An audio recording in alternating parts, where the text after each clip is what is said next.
I want to talk about the Epstein files. There's a lot coming out.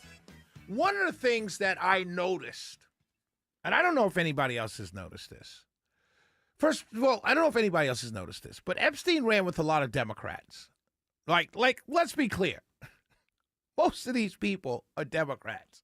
Now, politically, they gave money to everybody, right? But most of these sickos are Democrats. Now, I'm not saying Republican, but I don't see a lot of Republican names.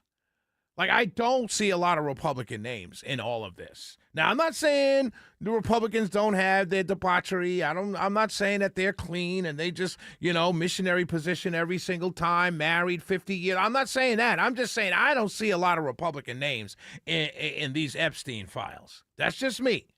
I'm not saying they're not freaky and they're not into crazy stuff.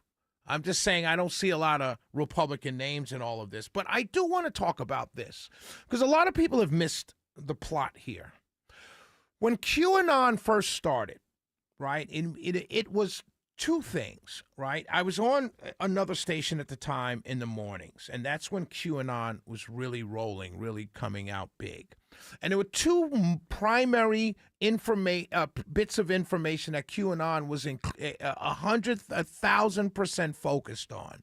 And it was destroying the Russian collusion and telling us back then that the Democrats were pushing the Russian collusion story. Right? QAnon was saying this back then. We now know years later that it was all true coming from the Clinton campaign and so on and so forth. We know that. That's facts. That's already settled history. But QAnon was on it at that time. That was one of the primary stories that QAnon was pushing. The other one was this global cabal of powerful men in business, in politics, in education, in academia, powerful, rich men who were engaging in pedophilia with girls and boys. That was most of what QAnon was talking about. And it was pushed, and people were talking about it. It was growing legs. It was getting out there. Then all of a sudden, QAnon started to pick up all of these other conspiracy theories and theorists. Guys would come in there. Hey, you guys know the earth is flat, right? Hey, Richard Nixon is, or Elvis is still alive. Tupac still, like all of these crazy things started to infiltrate into QAnon. But when it first started, and everybody was calling them conspiracy theorists, so these are the nutbags, these are the crazy people. It was focused on destroying the narrative or pointing out the narrative of Russian collusion was coming from the Democrats and the Hillary Clinton campaign. It was not true. This was after Trump was elected. And also these cabals of powerful men and pedophilia. So now we're looking at it. And everybody is singularly focused on that which we kind of already know, right? There's nothing, I'm an older guy, dated a younger woman.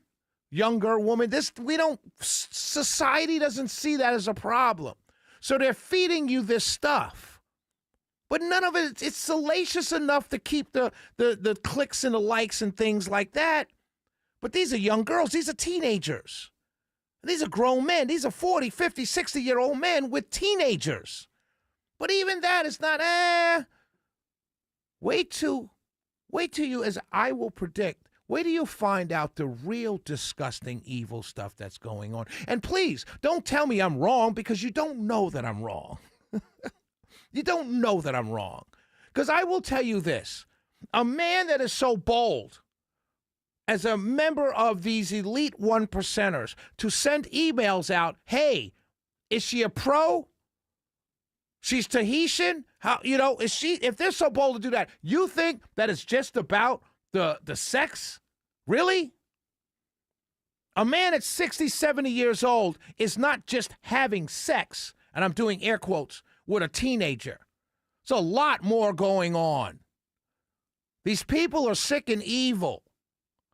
And until we get away from the gossip and this, we need to find stuff on Trump, and you recognize this for what it is, it's only then the revolution can continue. And yes, I said revolution. We started this revolution in 2016.